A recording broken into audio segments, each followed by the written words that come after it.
Every one of us carries two versions inside. One is weak, doubtful, chained by fear and excuses. The other is powerful, disciplined, and capable of greatness. The reason most people never reach their full potential is simple: they refuse to kill the weaker version of themselves. They negotiate with it, they protect it, they hide behind it. But if you truly want to become unstoppable, you must destroy the old you completely. The old you thrives on fear, excuses, and comfort. That version of yourself whispers that you are not ready, that the timing is not right, that perhaps tomorrow will be better. It convinces you to wait, to hesitate, to pause just long enough for opportunities to pass you by. It feeds on your doubts and grows stronger every time you choose safety over risk, every time you choose rest over work, every time you choose silence instead of speaking up. That old you is not just a habit, it is a prison. And as long as you let it live, it will keep you locked inside the same patterns that have always held you back. Fear is its favorite weapon. Fear of failure, fear of rejection, fear of being judged. How many times have you had an idea, a dream, a goal, but you froze because fear whispered, "What if you failed? What if they laugh? What if you're not good enough?" That is the old you speaking. And every time you listen, every time you obey, you feed that old self. Fear becomes the leash that keeps you from running free. Fear keeps you trapped in a cycle where you play small, where you live beneath your potential, where you never test the true limits of your strength. Then come the excuses. The old you is a master of them. I don't have time. I don't have money. I don't know where to start. I'll do it later. Excuses sound reasonable. They sound protective. They even sound smart.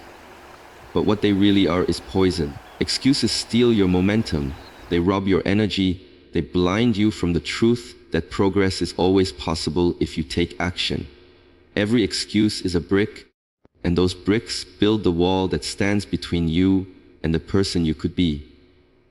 The old you builds that wall higher every single day, and the more you accept those excuses, the more trapped you become behind it.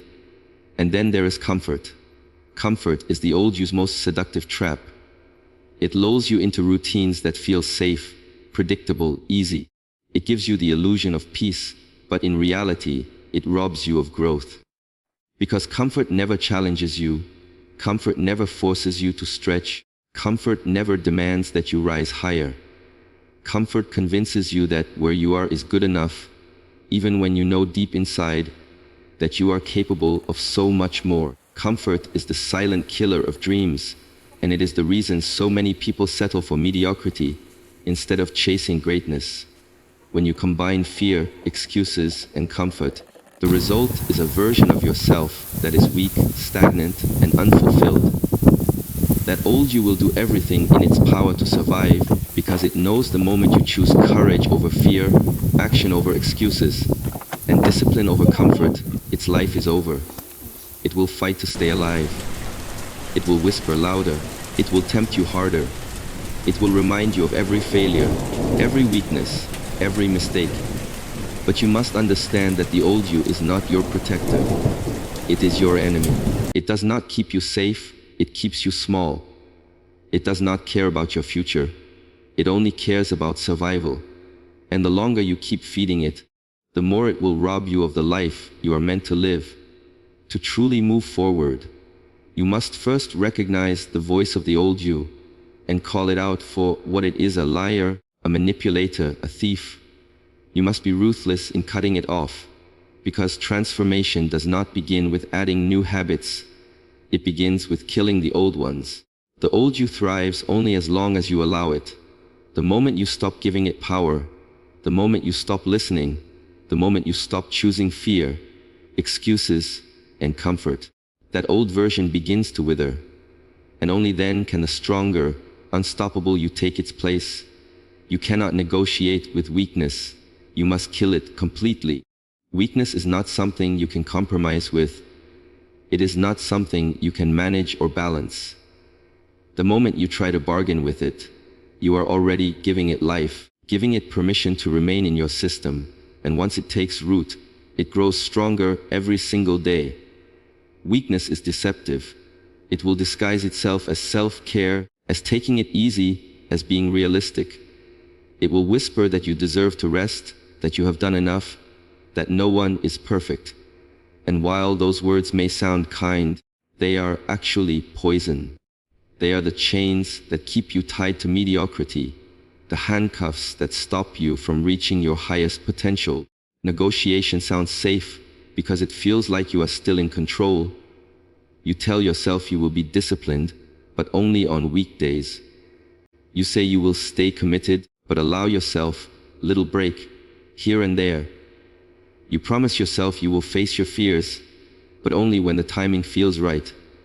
This is negotiation, and negotiation is the trap.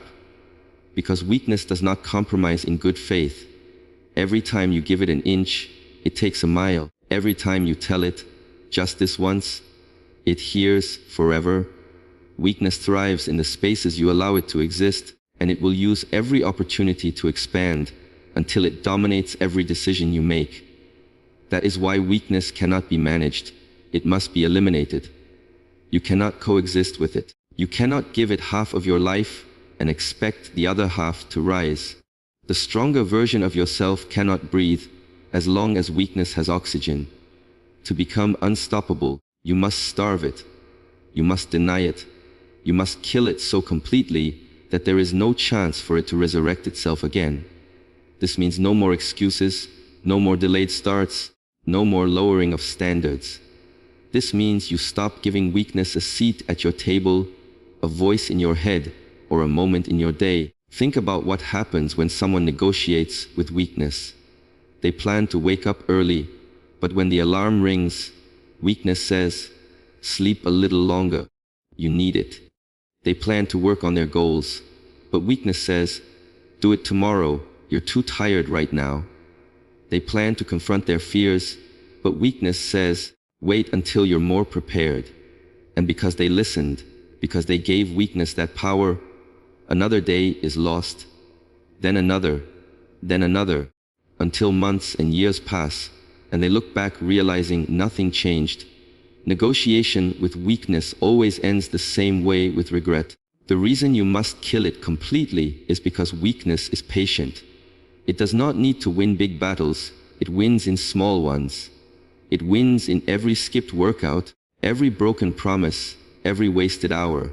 It wins silently, without noise, without resistance, because most people never even notice it taking over. They think they are making choices, when in reality weakness is making the choices for them. And the longer you let it live, the harder it becomes to fight, because it grows stronger, more persuasive, more deeply ingrained in your habits and identity. Killing weakness is not about aggression toward yourself. It is about clarity. It is about drawing a line so sharp that there is no room for confusion. Either you are committed or you are not. Either you are disciplined or you are not.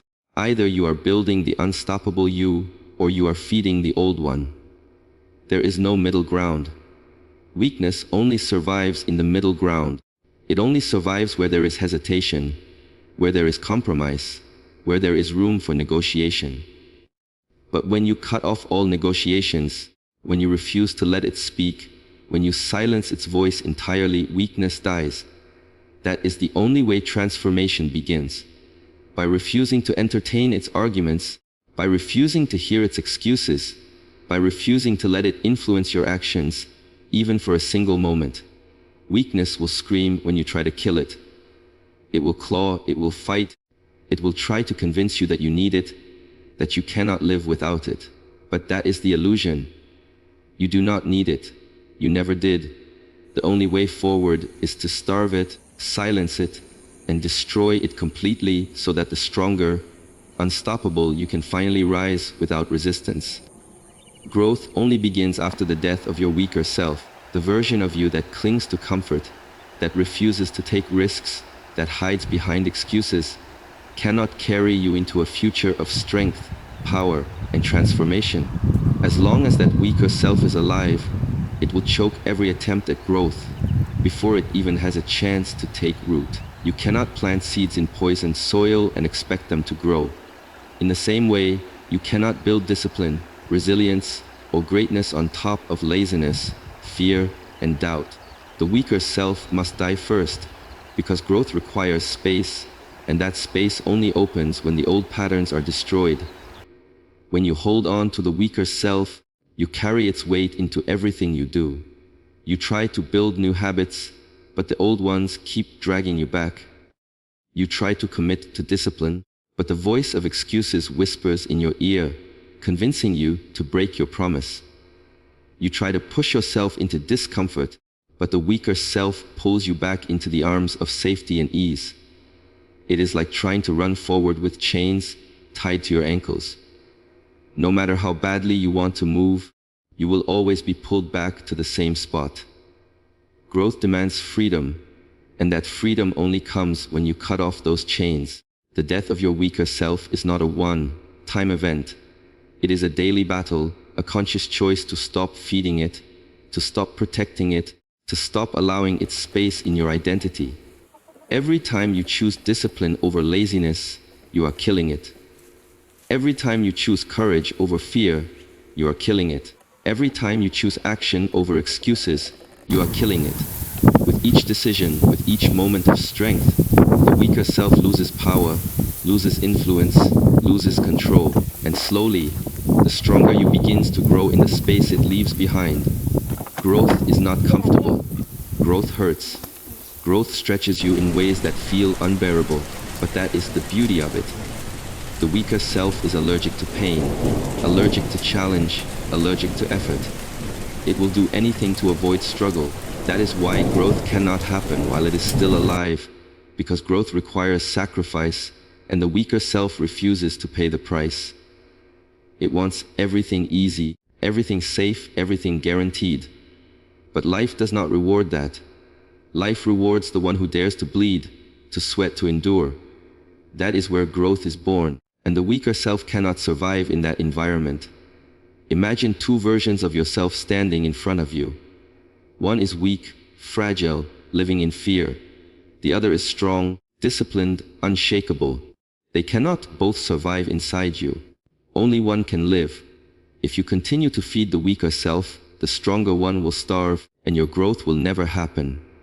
But if you kill the weaker self, if you starve it of fear, excuses, and comfort, the stronger self will rise, and your growth will be unstoppable. That choice is yours every single day. Growth begins only after you decide that the weaker self has no place in your life anymore. You must bury it so deeply that it never rises again. You must burn the bridges that lead back to it, so you cannot return even when the path ahead feels hard.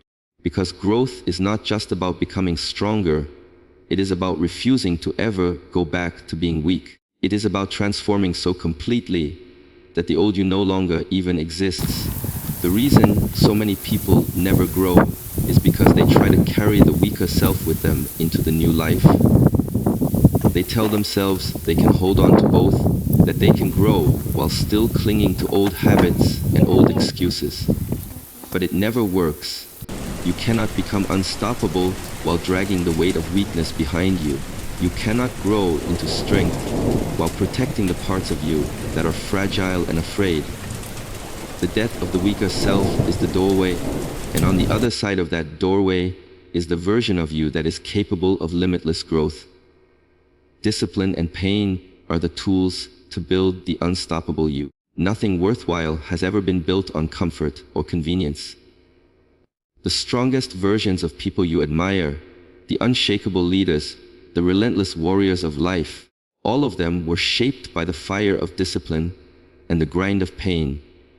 Discipline is the structure, the backbone that holds you together when motivation fades, when emotions shift, when everything inside you screams to stop. Pain is the forge, the heat that burns away weakness, the sharp edge that cuts away what no longer belongs, the storm that hardens you into something unbreakable. Together, they are the two forces that create the unstoppable self. Discipline is not glamorous. It is waking up when the alarm rings even though your body begs for more sleep. It is doing the work when no one is watching, when no one claps for you, when there is no spotlight and no recognition. Discipline is boring, repetitive, often thankless. But it is in that repetition, that consistency, that predictability where transformation begins. Discipline is proof that you are no longer controlled by emotion or mood, but by decision and commitment. The old you wanted comfort, the unstoppable you thrives in routine, thrives in structure, thrives in the daily grind that builds strength over time. Pain is the other half of the equation. Most people run from it, avoid it, hide from it. But pain is not your enemy. Pain is your teacher. Pain is the loudest signal that growth is happening, that you are stretching beyond your limits, that you are building new strength. Without pain, you remain soft, fragile, untested. Pain hardens you. Pain sharpens your edges. Pain makes you dangerous, not because you love suffering, but because you have learned how to endure it. Every time you survive pain, you prove to yourself that you are stronger than you thought, tougher than you imagined, and capable of carrying more than you believed. The unstoppable version of you is not built in the easy moments. It is built when you push through exhaustion, when you show up despite fear, when you refuse to give up in the middle of the struggle. It is built in the hours no one sees, in the battles no one celebrates, in the sacrifices no one thanks you for. That is where discipline shapes you. That is where pain sculpts you. That is where the old you dies and the new you is born. There will be days when discipline feels like a chain, when you want nothing more than to break free from it, when you envy those who take it easy and live carelessly. But remember, this freedom is not the absence of discipline. Freedom is the result of it. Discipline creates the ability to live life on your terms, to control your body, your mind, your actions. Without discipline, you are a slave to laziness, to impulses, to fleeting feelings. With it, you are in control. Discipline is not your prison, it is your weapon. There will also be moments when pain feels unbearable, when it makes you question whether you can continue, when every step feels heavy and every breath feels forced. But in those moments, remember that pain is temporary, while strength is permanent. Every moment of pain you endure is a brick laid in the foundation of the unstoppable you.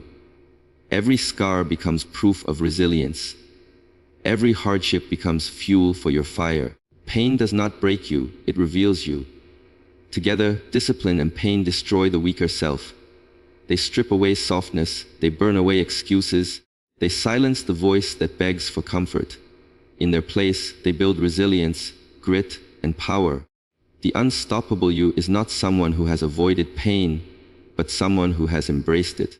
The unstoppable you is not someone who relies on fleeting motivation, but someone who has mastered discipline. These two forces are the tools of transformation, and they will take you to heights you never thought possible. The unstoppable you does not bow to pressure, fear, or doubt. Pressure will come in many forms. Responsibilities that feel overwhelming, challenges that appear impossible, moments where the weight of expectation threatens to crush you. Fear will whisper that you are not ready, that you are not capable, that the risk is too high. Doubt will creep in quietly, convincing you to question your own worth, your own talent, your own strength. These forces exist to test you, to see whether you will collapse under their weight or rise above them. The unstoppable version of you is the one who refuses to bend, who refuses to retreat, who learns how to stand firm even when the ground beneath shakes. Pressure is not something to avoid, it is something to embrace. Pressure is the proof that you are stepping into arenas that matter, into battles that have meaning. The old you would shrink under pressure, seeking escape, seeking comfort, seeking the easy path. The unstoppable you sees pressure as a privilege, a chance to prove what you are made of. Diamonds are created under pressure, and so are unbreakable souls. Each time you carry weight without breaking, each time you endure pressure without folding, you strengthen the foundation of who you are becoming. Pressure does not destroy the unstoppable you, it forges it. Fear, on the other hand, is the shadow that tries to stalk your every step. It thrives in imagination, painting pictures of failure, rejection, and humiliation.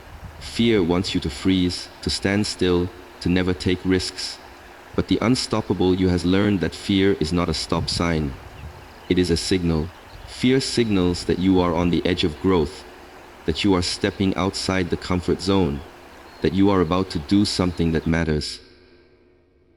The old you would obey fear, retreat at its first whisper, surrender to its illusions.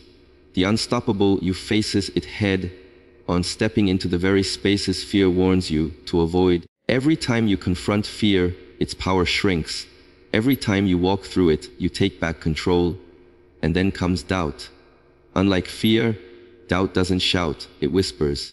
It creeps into your mind when you are tired, when progress feels slow, when results are not yet visible. Doubt tells you that maybe you are not good enough, that maybe your dreams are too big, that maybe you are wasting your time. The weaker version of you entertains doubt, feeding it with hesitation and second guessing. The unstoppable you silences doubt with action.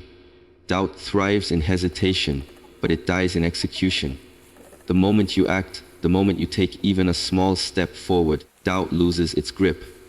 To be unstoppable does not mean pressure disappears, fear vanishes, or doubt never returns. They will always exist. What changes is your response to them. Instead of bowing, you stand. Instead of running, you confront. Instead of questioning yourself, you remind yourself of your strength through consistent action. The unstoppable you is built not in the absence of these forces, but in the way you handle them. You do not wait for life to be easy. You master yourself so that no matter how hard life gets, you remain unshaken. This version of you understands that pressure will break the unprepared, but it will elevate the prepared. It knows that fear will always appear before moments of greatness, and that courage is not the absence of fear, but the decision to move forward despite it. It knows that doubt is part of the process, a temporary fog that clears when you continue walking your path. The unstoppable you is the one who transforms pressure into strength, fear into courage, doubt into fuel. That is how it becomes unshakable, unmovable, unbreakable, no matter what storms come its way. Transformation happens when the weak you dies and the strong you is born. The moment you stop clinging to the version of yourself that hides, hesitates, and accepts less than what you deserve, you create space for the powerful, disciplined, and unstoppable version to rise. Too many people try to grow while still carrying their weaker self with them, and that is why their progress is always slow, inconsistent, and fragile. You cannot build a skyscraper on a broken foundation, and you cannot build the life you dream of on top of a self that is full of excuses, fear, and comfort. The old you has to be buried before the new one can breathe. The death of the weak self does not come easy. It requires sacrifice, honesty, and pain. You have to admit to yourself that the old patterns, the old choices, and the old mindset are no longer serving you. You have to stop protecting the very version of you that has kept you small. The weak self will resist because it wants to survive. It will remind you of your past failures. It will try to convince you that you are not ready. It will whisper that change is too hard. But transformation only begins when you stop listening, when you cut off the voice of weakness, when you take action even as fear screams at you to stop. That is the breaking point where the weak self starts to lose its grip. When the weak self dies, it feels like loss at first. You lose the comfort of staying in your safe routines. You lose the illusion of control that comes with avoiding risk. You lose the temporary relief that excuses once gave you. But in that loss, you gain something infinitely greater. You gain freedom. You gain clarity. You gain the power to choose discipline over laziness, courage over fear, persistence over quitting. That exchange is the beginning of rebirth. The old you dies, but in its place rises a stronger self. One that is willing to pay the price for growth. One that no longer bows to weakness. The birth of the strong self is not an overnight event. It is not a single decision, but a series of decisions, repeated over and over until they carve a new identity into you. Each time you choose to keep going when it is hard, you strengthen the new you. Each time you hold yourself accountable to the standard you promised, you strengthen the new you. Each time you step into discomfort instead of running from it, you strengthen the new you. The stronger self is not built in theory. It is built in the trenches, in the everyday battles where you prove to yourself that the old you is no longer in charge. This process is not about perfection. It is about transformation. The weak you sought perfection as an excuse not to begin, but the strong you understands that progress is more powerful than perfection. The weak you was fueled by fear, but the strong you is fueled by purpose. The weak you settled for mediocrity, but the strong you demands greatness. With each step forward, the weak self fades, and the strong self takes more control.